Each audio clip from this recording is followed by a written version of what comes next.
Hello everyone, मैं doctor प्रगति गुप्ता और आज इस वीडियो में एक नए टॉपिक के बारे में हम डिस्कस करने वाले हैं। जबकि हम इनिशियली बहुत समय से इनके पेशेंट्स देख रहे हैं, एक ऐसा न्यूरोलॉजिकल डिसऑर्डर जो आपकी स्पाइन को इफेक्ट करता है, मतलब आपकी रीढ़ की हड्डी को इफेक्ट करता है। तो इसका नाम है ट्रांसवर्स मिलाइटिस। जहाँ भी वर्ड आइटिस जुड़ जाता है किसी भी टर्म के साथ, उसका मतलब होता है इन्फ्लेमेशन होना, वहाँ पर सूजन आना। और जब हम बात करते हैं ट्रांसवर्स मिलाइटिस की, तो ये एक ऐसा न्यूरोलॉजिकल डिसऑर्डर है, एक नर्वस सिस्टम का ऐसा डिसऑर्डर है जिसके अंदर आपके स्पाइन की इन्वॉल्वमेंट है।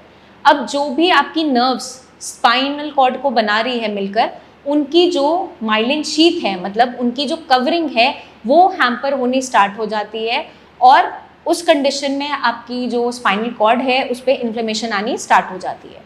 तो क्या देखने को मिलता है, इस कंडीशन के साथ साथ हमें सिम्टम्स कुछ ऐसे देखने को मिलते हैं जो पैरालिसिस के पेशेंट्स में भी देखने को मिलते हैं।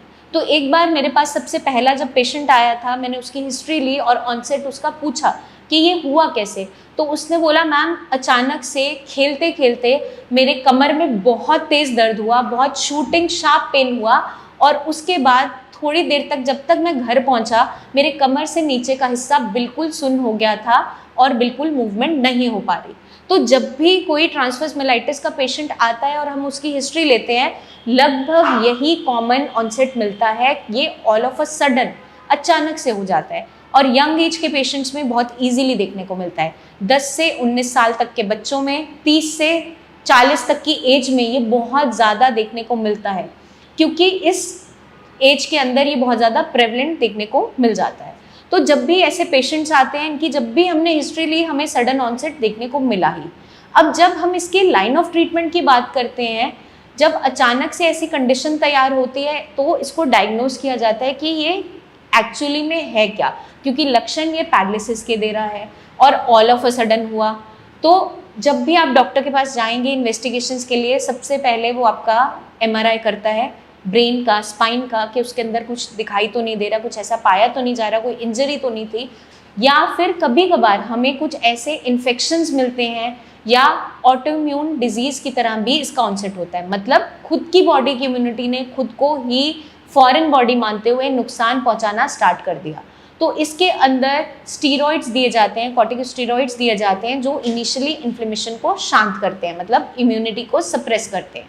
बट जब ऐसी कंडीशन आती है और ये ट्रीटमेंट भी दिया जाता है, तो पेशेंट की रिकवरी कुछ दिन में थोड़ी थोड़ी आनी स्टार्ट होती है, बट ऐसा नहीं होता कि वो फुली रिकवर हो जाए, क्योंकि जो इन्फेक्शन वहाँ प्रेजेंट था या ऑटोइम्यून कंडीशन की वजह से वो बीमारी आई, उसको टाइम लगता है सेटल होने में। तो जो वहाँ पर सूजन आई है, इन्फ्लेमेशन आई है, जिसकी वजह से आपको लक्षण क्या देखने को मिलेंगे, एबनॉर्मल सेंसेशन मिलेगी कमर से नीचे के हिस्से में, जलन जैसा भी महसूस होता है, कभी कभार टिंगलिंग से सेंसेशन मिलती है जैसे चींटी चल रही है, बहुत शार्प शूटिंग पेन होता है, लेटरिन पेशाब का महसूस नहीं हो पाता, या फिर कंप्लीट लॉस ऑफ मूवमेंट देखने को मिलता है, या तो पैरालिसिस देखने को मिलता है, मतलब कमर से नीचे थोड़ी थोड़ी मूवमेंट है, पूरी नहीं है, या कंप्लीट पैराप्लेजिया भी मिलता है, मतलब कमर से नीचे का पूरा हिस्सा सुन्न हो गया है, कोई भी मूवमेंट नहीं है, कोई भी सेंसेशन नहीं है। तो ये पेशेंट टू पेशेंट वेरी करता है कि क्या हमें लक्षण देखने को मिलेंगे। अब इसका इलाज क्या है? इनिशियल जो फर्स्ट लाइन ऑफ ट्रीटमेंट आपको हॉस्पिटल में मिलता है वो है इम्यूनोसप्रेसेंट। इम्यूनिटी को सप्रेस किया जाता है कि अगर ये ऑटोइम्यून ओरिजिन का था तो ये सेटल डाउन हो जाए। अगर वो भी फेल होता है तो पेशेंट को कई बार एंटीवायरल ड्रग्स, एंटीबायोटिक्स पे भी डाला जाता है कि कोई ऐसा इन्फेक्शन तो नहीं था जिसकी वजह से ये हमें हो गया है, जैसे HIV है, हर्पीज़ है, या फिर आपका कुछ ऐसे बैक्टीरियल इन्फेक्शंस है जिसकी वजह से भी ये देखने को मिल जाता है।